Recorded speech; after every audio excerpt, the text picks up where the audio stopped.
Hey everybody, welcome back to another edition of NAHL Coaches Corner. Today we say hello to the head coach of the Jamestown Rebels, Mr. Joe Coombs. Joe, how are you doing today? Good, Alex. Things are Good. good. Still a little crazy, but we'll take it and keep marching forward here. Thank you so much for joining us. I wanted to talk about the status of things. Obviously, nobody has ever seen something like this, and so when the middle of March hit, the season was canceled. Leading up until right now, the middle of June, just take us through the last 3 months from a coach's perspective, what you tried to tell your players and communicate with them, and then how you're handling things today. Now, when it happened, we sent the players home for the weekend, meaning to their billets, and we just said, "Hey, listen, we're going to hold pat. We don't know what's going to happen here or what direction the North American League is going to send us. So go home." I called every single one of our parents on the Thursday night. I said, your children are fine, but we'd like to keep them here, until, we have a final decision. And then that final decision pretty well came Sunday, Monday, finalized Monday, I guess. And we called our players in, and it was not, no exit interviews, nothing like that. It was very abrupt.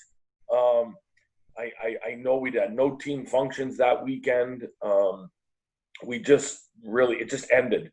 Now since then we've talked to players since and that kind of thing, but how we felt about it, I mean, it was those first couple of weeks when it happened, I don't necessarily believe that I was a believer in the first little while.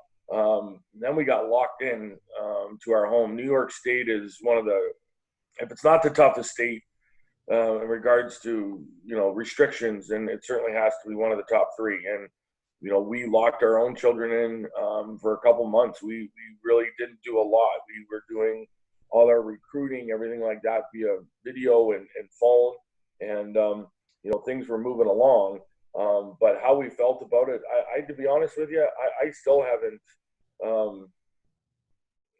haven't summed it up. I guess you could say it's just been one thing to the other. It's like, okay, season's over. Let's recruit. Let's get better. And so from that perspective, it's been good. It's getting a little tiresome, no doubt about it. Being locked in, there was a couple weeks here where we were literally locked in the home. Our weather was snowing, and there was nothing to do. So, I don't think for us, I think we had come a long way as a staff. We'd come a long way as a team. Were we disappointed it ended early? Absolutely. But we have an awful lot to grow on and build off of going into this year. I'd have to think some of the teams that were having great years are probably feeling a little bit differently than we are. I mean, I was sad that it was over for sure, but again, we're in a Robertson Cup. We're going to try to this year, Alex. But last year was a new year for our organization, and we had some speed bumps, and I think we're through a lot of those. And now, hopefully, here, if we can get our state to open up buildings and we can get going here a little bit, I really feel like we're back on the right track. Well, yeah, Joe, let's talk about this year. Really the first chance, besides obviously signing tenders since November, for your first crack at thinking about next year and building for next year was this new supplemental draft, which was held back on May 12th. Take us through that process. Only 3 selections, but were you happy with who you selected, and what did you think about the draft overall? Typically after in a normal year, once the draft is over, you're going to USHL camps, and then you're traveling a lot, and you're getting your own camp ready, and things typically don't get real quiet until the completion of your main camp. And this year, things got really quiet very quickly after the first draft, after the May supplemental draft, which I mean, we're in unprecedented times, so it was a little bit different than normal. Some days it was like, why is nothing going on? Like you had to create your own work, which is what we do all the time anyway. But there just wasn't the amount of phone calls those first couple of weeks. So in regards to the supplemental draft, I mean, it was we looked at it as all high risk. We took the Koch kid, 20-year-old out of BC. He's an American kid, American player, but he's not returning to BC. He was drafted to Lincoln. He's an uncommitted 20-year-old that is a pretty good player. We needed to address, last year, again, we replaced 19 players last year. So we have a lot of really nice pieces there. The one thing that we had to address was, our power play had to be a little bit more skilled. Our overall 5-on-5, we had to generate some more offensively, defensively. I think we were we're probably, again, we don't give up a lot of goals. We never have. Good goaltending, I guess. But we needed to address our skill level. And the Koch kid, and then we took Loon Stewartson, a 20-year-old out of, I should say 19-year-old out of North Battleford, with our first 2 picks. And then, we're looking, one of the holes we have is goaltending. We have Noah West committed to Robert Morris. He's going in a year early, which is great. So that's one of our holes. And then we really felt like we needed some offense. So that's really been our goal, is those 5 or 6 guys that are going to make an impact on our team. And, we think we've done that with that draft, along with a couple of our tenders. Emmerich Nadeau, a kid we just tendered a couple days ago, nice hockey player. So we really felt like we had good character, good chemistry coming back, but we needed, that next level of player to complement what we already had.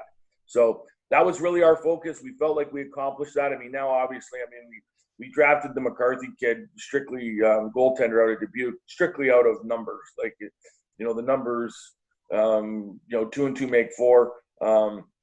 They had a great goalie there last year in Dubuque, and then they got another one coming in, and he's going to be a second-year player that I believe the goalie they got coming in there might very well be a first-round NHL pick. So that was a real high-risk pick, but it was one that might not work out for us at all. Might work out for us September 1st, might be October 1st.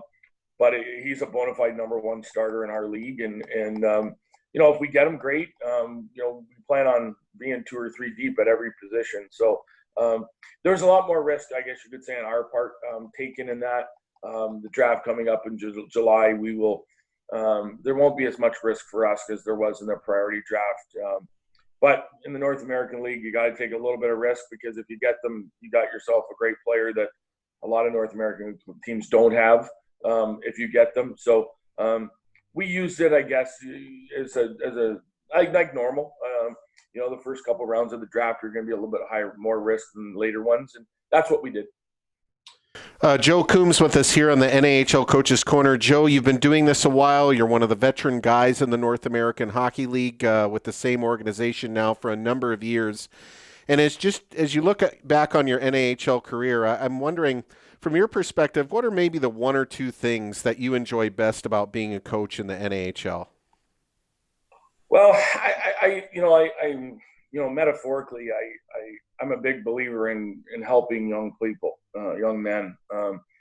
My coaching style, I think gets put down as an old school guy, and I don't believe that. I believe in, we believe in treating people properly, with respect, and helping young men become better young men. And I tell our players all the time, if you can control your life on a daily basis, hockey's easy. You go to bed at night and you're prepared and you're ready to go. Then your game will be there, because you've taken care of the things in your life you need to. So that's really what we're striving for. It's what I've enjoyed about it. The quality of player is obviously fun too. We get some really good players in this league. The interesting part that the North American League keeps you on your toes. It's an ever-evolving league.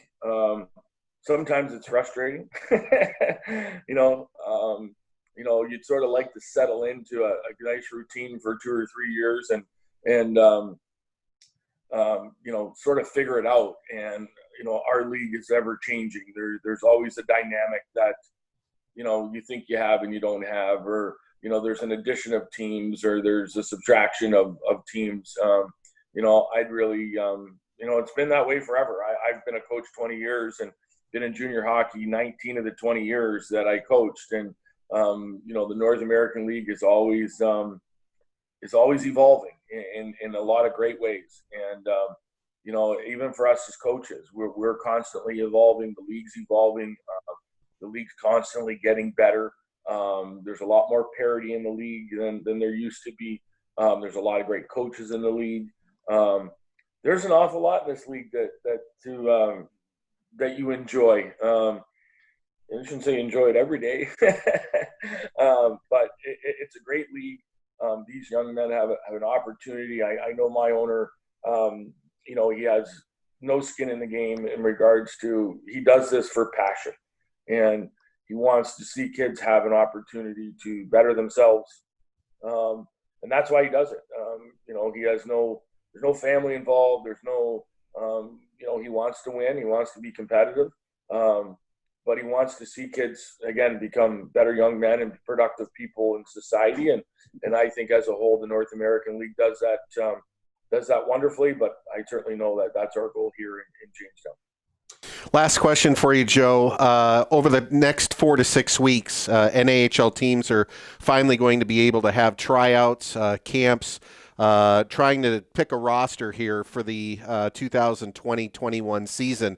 I'm wondering, as you look back on your NAHL career, is there a particular player that stands out that made your team via the tryout process, so wasn't tendered, wasn't drafted, but came to a camp, made the team, and went on to have an impact for you in the NAHL and then maybe beyond that?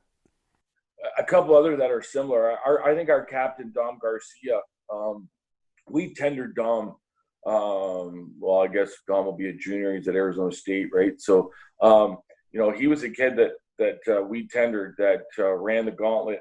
He didn't have a great camp. He didn't get off to a great start in our season. We kept him, really out of the first go around because he was a tender, and you never want to cut tenders. And Dom, I think, was a healthy scratch 4 or 5, straight games, and he had always said to himself, hey, when I get the chance, this is never gonna happen again. And it didn't. He ended up playing every game the rest of the year, ended up being a first-line player, committed to Division I school, then decommitted. Next year was our captain, ended up going to Arizona State. Is now a captain there. I mean, we are talking about a remarkable young man. Dom, I think the greatest compliment that a coach can ever give a player is, hey, son, you're going to be fine no matter what you do. And I can assure you, Dom Garcia is going to be a success no matter what he does. And, there's a kid that it didn't get off to a great start for him, but he just kept battling and he kept, putting one foot in front of the other, regardless of how mentally hard it was to do that. Probably ended up being maybe one of the best captains I've ever had. I would hire that man in a second in any business I ran, quite frankly. Just a good person. He was a great go-between for us as a staff, but understood what it was to battle for something that you wanted. And Dom wanted to be a hockey player. He's turned into that. And better yet, he's turned into a wonderful, wonderful young man and a leader. So those are probably the two that stand out the most. But every year, there's always somebody on every team, I think, especially the team that is really good. You give me a team that's really good, and I'll show you at least a rookie that was never expected to be there, that has done nothing but kept his head down and just battled through every bit of adversity that, has been thrown his way. Because those are the kind of guys that really make your team cohesive and work, because they're such valuable leaders, whether they know it or not, to everybody else. So, it happens every year. It's a great, they're great stories. I know that there's more out there. I'd love to hear them because I love hearing that stuff, but it's a grind. It is what we do. It's what we love to do, but it's not easy. Joe, some great opinions. Always good to talk to you, and we hope that you have success coming up with your camps. We've got the entry draft coming up on July 21st. We know that's always an exciting day, and then we look forward to seeing what your roster looks like for the hopeful 2021 season. So thank you so much again for joining us here on Coaches Corner. Well, thanks, Alex, and as long as that border opens, I think we're going to be pretty good. Sounds good, Joe. Thank you so much. That's Joe Coombs, head coach of the Jamestown Rebels, here on another edition of Coach's Corner.